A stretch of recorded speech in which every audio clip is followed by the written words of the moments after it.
Hello and welcome to WION Live, broadcast from London. I'm Ollie Barrett and these are the headlines.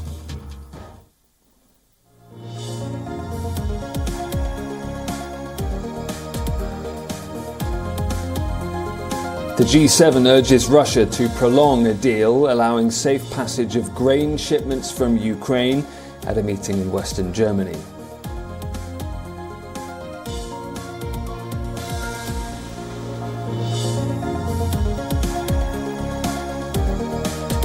German Chancellor Olaf Scholz asks Chinese President Xi Jinping to use Beijing's influence on Moscow to stop the war in Ukraine.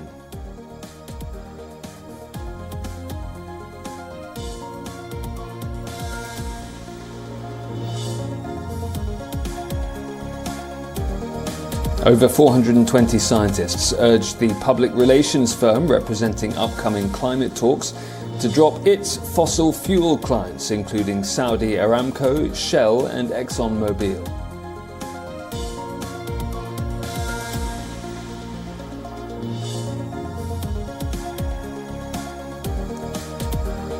South Africa, one of the world's largest greenhouse gas emitters, gets $479 million in grants to decommission one of its largest coal-fired power plants and convert it to renewable energy.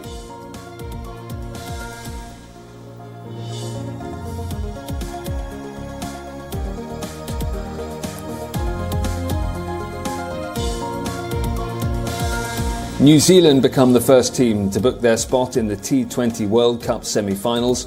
Australia failed to reach 185 against Afghanistan. That books the Kiwi spot in the Final Four.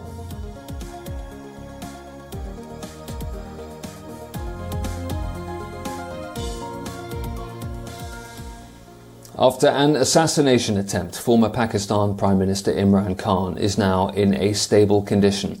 The shooting left Imran Khan and 9 others injured and 1 dead. The main suspect has been detained. Since the attack, many of his supporters have been staging protests across Pakistan. Some have gathered outside the hospital where he's being treated, vowing revenge.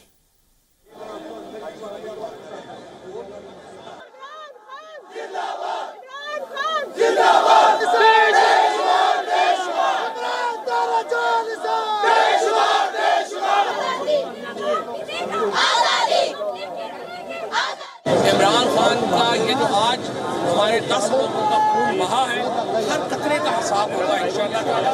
और ये movement चलेगी, ये तहरीक चलेगी और इंशाल्लाह इसमें कोई कमी नहीं आएगी। इमरान खान खुद इस तहरीक को लीड करेंगे। Here in London, people have also gathered.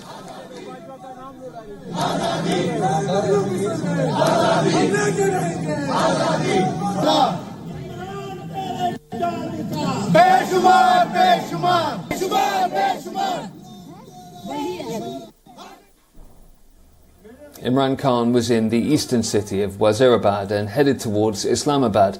It was the 7th day of a so-called long march towards Islamabad. According to one leader of Imran Khan's party, the attacker had an automatic weapon. Bullets hit Imran Khan in his legs. The cameras caught the suspect opening fire. He was tackled and then arrested by police.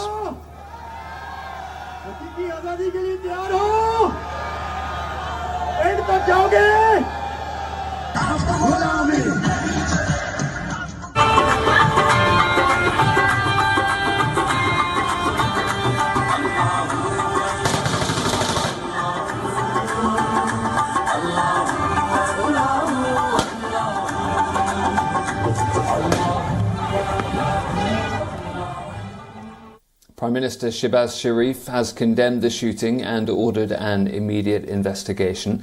Pakistan's President Arif Alvi called it a heinous assassination attempt. Imran Khan has named 3 people he believes were behind his assassination attempt.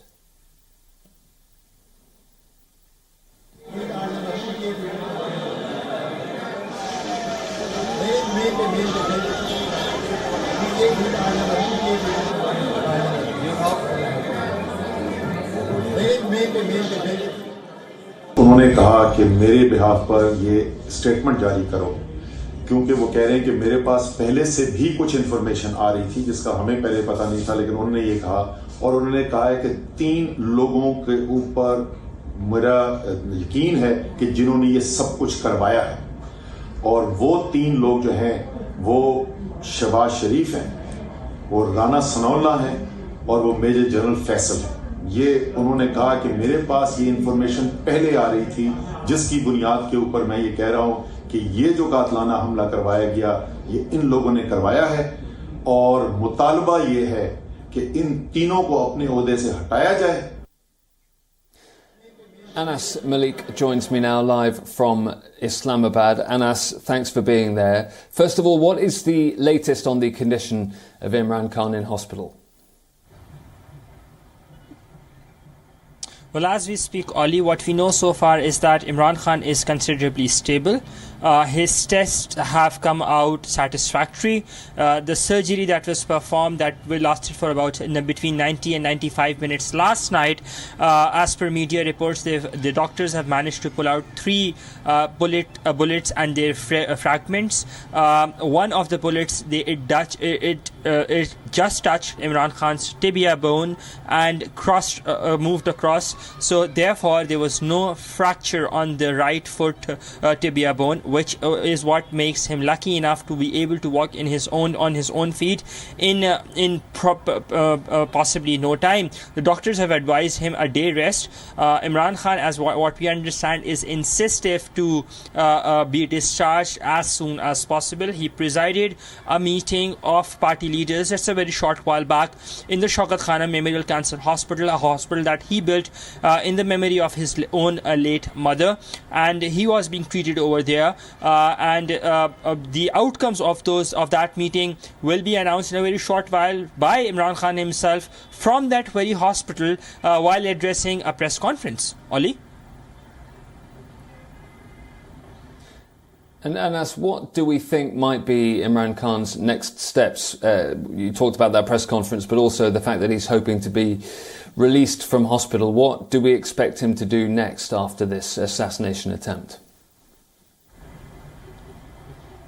Well, what I understand is that there is a suggestion, there are 2 camps that the PTI is visibly banking on or divided into. One that believes that the ongoing long march should be postponed for a week's time until Imran Khan recovers fully, and then they get back on the ground and continue with the same momentum which they had stopped at or they had lost. That is thought number 1. The other thought is that Imran Khan gets back on the field and they continue with their march to Islamabad. I personally believe, having covered Imran Khan over the years, be that be his years in opposition or be that be his term as the Prime Minister and now again in opposition, I think he would be opting for the latter, where he would want to be on the ground as soon as possible and would want to capitalize on this momentum in order to get the people out, in order to have this public support en masse, so that more and more people would come out on the streets and would resonate with his chants, with his cheers and calls for an early elections. Though at this point of time seems far from reality, but you never know. So all eyes would be on that very crucial statement that Imran Khan has to make, that should be on air in a very short while from now. Ali? And we'll bring you that when it is. Anas, how volatile a situation does this leave in Pakistan, this assassination attempt?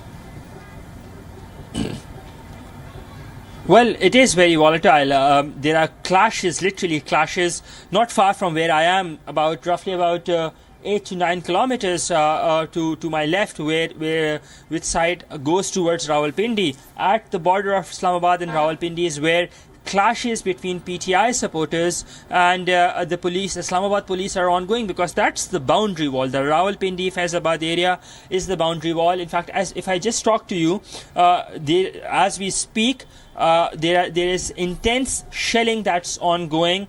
There's a severe clash. That's just let alone in Faizabad, in Rawalpindi, at the border of Islamabad and Rawalpindi. Remember, Punjab government is where in which premises the attack took place. The PTI is an important ally or a coalition partner. More than 24 hours have passed now since this attack took place. We're yet to see the launch of an FIR. Overall, all across the country, we've seen scattered protests happening, be that be in the port city and Pakistan's biggest city, Karachi, be that be in Lahore, Rawalpindi. I just told you about the situation that there's a severe clash currently ongoing, Peshawar, Quetta, and other smaller cities as well. There were scattered protests even yesterday and spontaneous ones, but these particular protests that are happening today, they happen or they are being held on the call of the PTI leadership, precisely by the PTI Secretary General, saying that these protests are being done until the demand that has been put forward by the former Pakistani Prime Minister Imran Khan that seeks the removal of 3 people from their post, that is the Pakistani Prime Minister Shehbaz Sharif, the incumbent Prime Minister, the incumbent Interior Minister Rana Sanaullah, and a senior military official.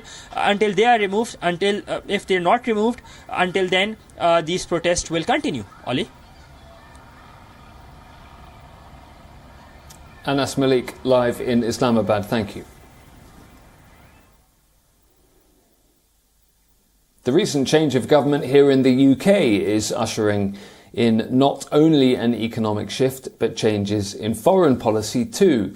It seems the UK is now backing down from a controversial move proposed by the former short-lived Prime Minister Liz Truss to move the country's Israel embassy from Tel Aviv to Jerusalem. A spokesperson for the new British Prime Minister Rishi Sunak now says there are currently no plans to relocate the UK's diplomatic mission out of Tel Aviv. The statement has been welcomed by the Palestinian authorities. Former US President Donald Trump moved away from decades of US policy by recognizing Jerusalem as Israel's capital. The US opened an embassy in the city in 2018 in a move welcomed by Israel and heavily criticized by the Arab world and some Western allies.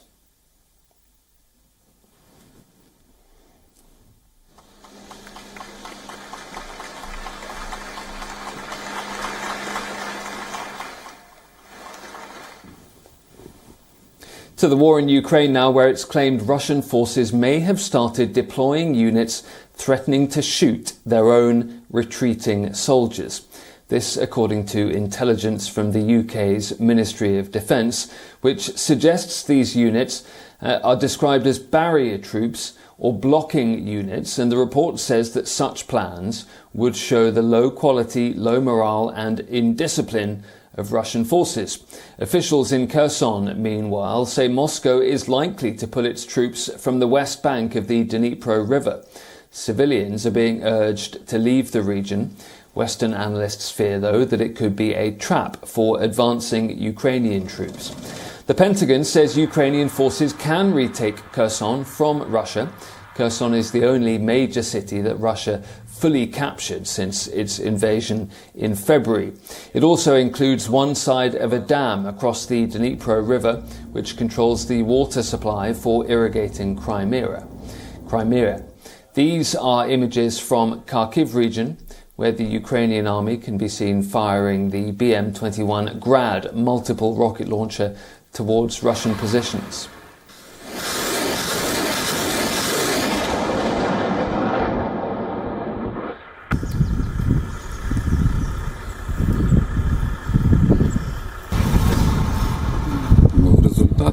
We are moving and pushing the enemy from our territories. That is the direct proof that we have coordination, skills. We have been fighting for 8 years.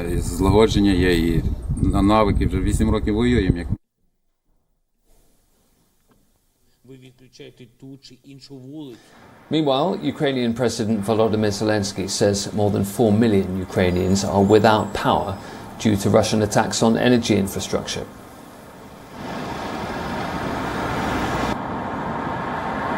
Роз'яснюйте людям, коли і чому. Зараз важливо, щоб зберігалась наша здатність до спільних дій. It is important now to maintain our ability to act together.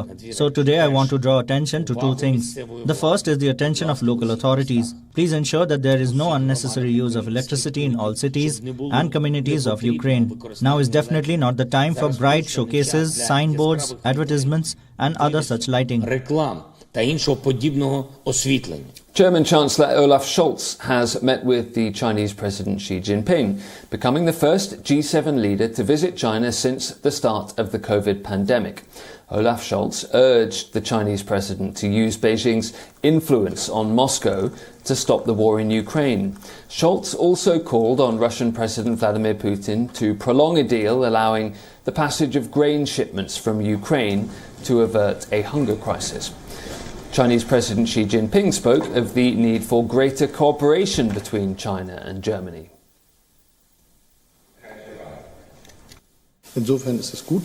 In that respect, it's good that we will have a very intensive exchange on all issues we want to and can discuss in regard to our bilateral relations. The possibilities to further intensify economic cooperation, as well as, of course, the issues where we pursue different perspectives. That's the goal of a good exchange, and I'm delighted that this is a possibility together here today. The trip comes as voices within Scholz's ruling coalition call for a rethink of Germany's China policy. Beijing has been Berlin's biggest trading partner for the last 6 years. But in a bid to address geopolitical tensions, the current three-party coalition government has announced its intention to reduce its economic dependence and strengthen relations with democratic states in Asia. According to a recent survey, 1 in 2 Germans hope that Germany's economy can be more independent from China.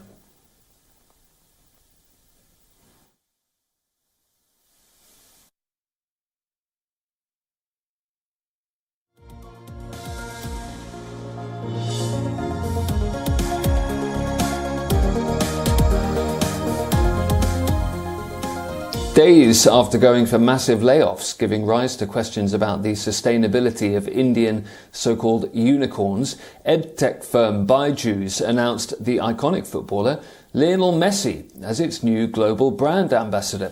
The move has surprised experts who see one of India's most valuable startups struggling to raise fresh funds while signing a multi-million-dollar deal with a global superstar. Lionel Messi plays for French club Paris Saint-Germain and is the captain of the Argentinian national team. He will be Byju's global ambassador of social impact arm Education for All. It also comes as the edtech firm is embroiled in controversies including the alleged ill treatment of employees. Byju's founder, Byju Ravindran, recently wrote an apology email to employees saying the decision to sack 2,500 members of staff was a tough one, but the right one to keep the company afloat. Byju earlier paused its multi-million-dollar association with Bollywood actor Shah Rukh Khan following his son Aryan Khan's arrest in a drug case in Mumbai last year. The company is also eyeing a 2023 IPO for its subsidiary Akash Educational Services, and some see it as an attempt to improve the image of the company before going for that listing.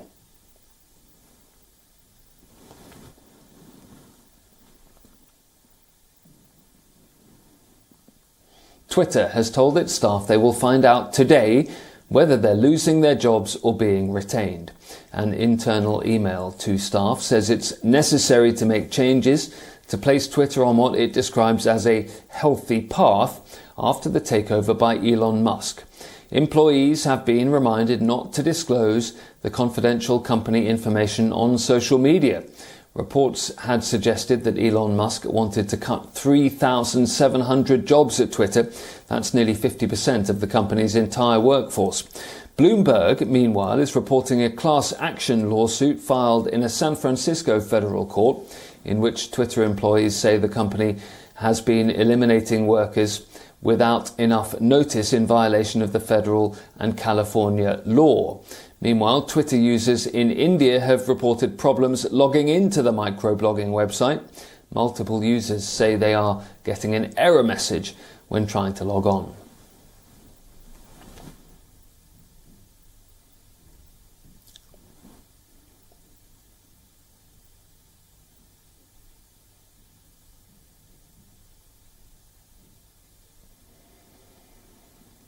Sexual abuse of a minor in a public transport station has brought feminists to the streets in Colombia. Over 1,000 people gathered in Colombia's capital, Bogotá.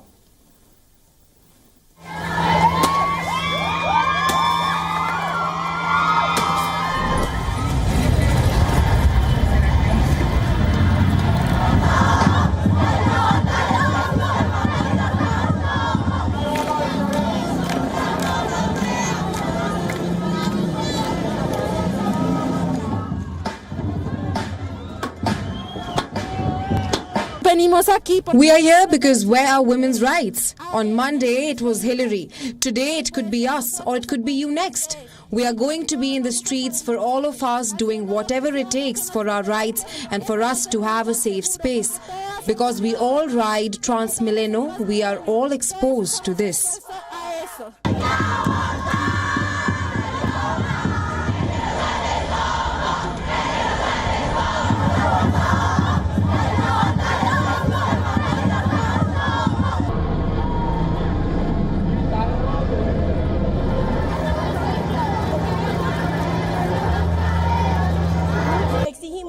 We demand that the state guarantees for there to be a process for when women are assaulted that does not re-victimize and justice is served. After all, 90% of rape cases in the country go unpunished. So why do we denounce if at the end of the day they are going to let our rapists go free? Legendary Barcelona defender Gerard Pique has called time on his storied career spanning nearly 2 decades. The 35-year-old says the clash against Almeria at the Nou Camp on Saturday will be his last. He's made only 3 league appearances this season, a product of Barcelona's famed youth academy La Masia. Pique joined Manchester United in 2004, and the club won the Premier League and the Champions League while he was there. 4 years later, he returned to his boyhood club. Under manager Pep Guardiola, he was part of the side that won the treble in the 2008-09 season. He went on to win 8 La Liga titles, 3 Champions Leagues, among many other trophies with the Spanish Giants. Overall, the central defender scored 63 goals in 768 appearances. Pique also readjusted his salary and agreed to reductions and deferrals in his wages last year when Barcelona were in a financial mess. They remain in a financial mess, by the way. As a former Spain player, he helped his country win the 2010 World Cup and the 2012 European Championship. And we'll leave you with those pictures. Thanks for watching. Do stay tuned to WION. I'm Ollie Barrett.